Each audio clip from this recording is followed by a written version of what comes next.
right? Anyway, we had this discussion a couple of years ago when I went in for a day's consulting with Simon, and he got all his pros to wear a badge that said X2, right? For 2 months, it just said X2, these weird badges. And all the parents started going, what's this X2 thing you're wearing? And that was enough to start the discussion of, we're trying to get as many kids as possible to get on a tennis court twice a week. It doesn't mean take lessons twice a week. Right? It doesn't mean that. You could say this court is free on a Saturday at 5. We're going to free up a pro Saturday at 5. I know it's not a great time for pros to be working Saturday at 5, but all right, bring your kid. Court's free. We'll teach you to play with your kid. You could say we have lessons, but then we have a practice once a week. Friday night, 5 o'clock, everyone can come for free, right? The lessons are 1-to-6 ratio, practice is 1-to-36, right? You have to get the kid to step on the court twice a week. If they don't step on the court twice a week, it's the same as everything else. It doesn't matter if it's music, art, language, sport, or anything. If you're just coming once a week, you are never going to be good. Who's ever tried to learn a language in the car? Yeah, you know, like you put the CD on, you get really into it, and then you forget next time, 10 days go by, you haven't put the CDs on, right?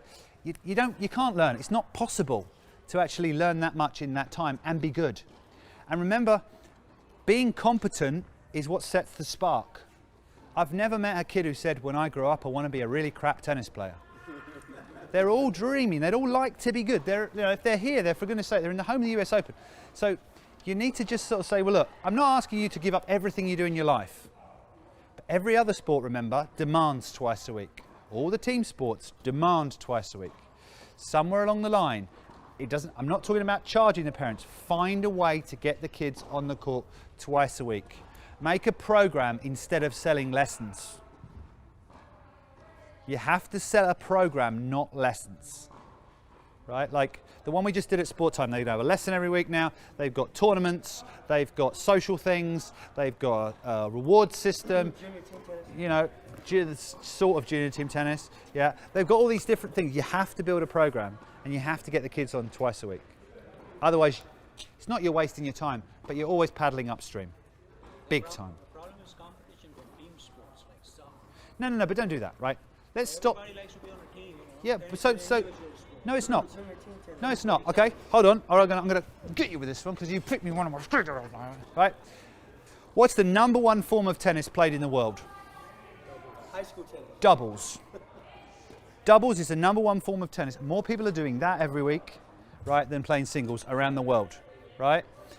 Most people compete in a team already. They play for their club, they play team tennis, they play for their college. I asked 100 US pros in 2012 what was the #1 competitive experience they'd had. 87 of them said playing college tennis. So just copy college tennis. You are the greatest, I'm going to be good for America now, right? You are the greatest sporting nation in the world in terms of teams, right?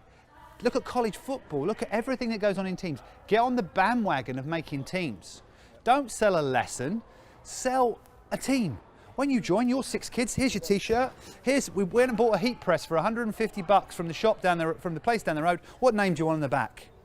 Yeah? Done. Right, you're on this team. We're going to get ready for this event. You know, 6 times a year we're going to go here.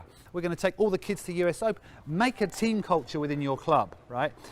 What team sports don't have at a young age is professional coaches. It's people that are paid to do this. So we do have an advantage in some ways.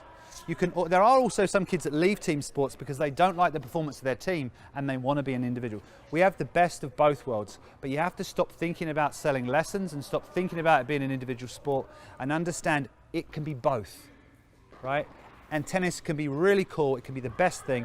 And that, if you start doing that, we can always blame something else, right? We can always say soccer's so big, yeah? Baseball's on the TV. We could always blame something else.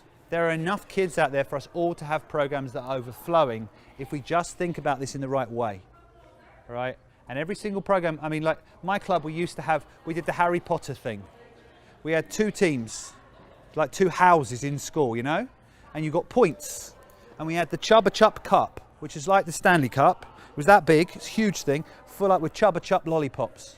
And when the ribbons went on the thing every 10 weeks, you know, whoever won it, and the kids would do anything. They would go up and go, I'll play you for 10 tickets. Come on, you're on the other team, right? They would do anything. They would battle, and it was like two houses. There's so many examples out there. We just have to look outside of tennis a bit more and go explore these things a bit more, right? We're just very guilty of selling tennis lessons because that's what we've always done, and that used to work. It doesn't work anymore. There's too many other distractions. There's too many other things. We have to think past that. All right, okay. You gotta make it more affordable. So That's the biggest objection I get all the time. but then stop selling just tennis lessons. Because if you've got a kid and you work on serve, rally and score, you can have 24 kids across these 2 courts, right, for their second session. 1 to 6 in their lesson, and then a practice. Kids need to practice. Pros practice all the time. They don't have lessons. They practice. They hit balls. Organise a practice. Have a lesson and a practice. They're 2 different things. We have to start thinking a bit differently, right? It doesn't have to be expensive. And I tell you what, a baseball bat's more expensive than a tennis racket. And you have to buy those silly trousers that are all grey and whatever. And you know, I wear grey all the time. What's that about, right? All the other sports are expensive too, honestly, apart from soccer. Right? All the other sports. God, American football, for goodness sake. You've got these 9-year-olds with helmets and pads, and how much does that lot cost? Yeah, exactly. So we've got to get past all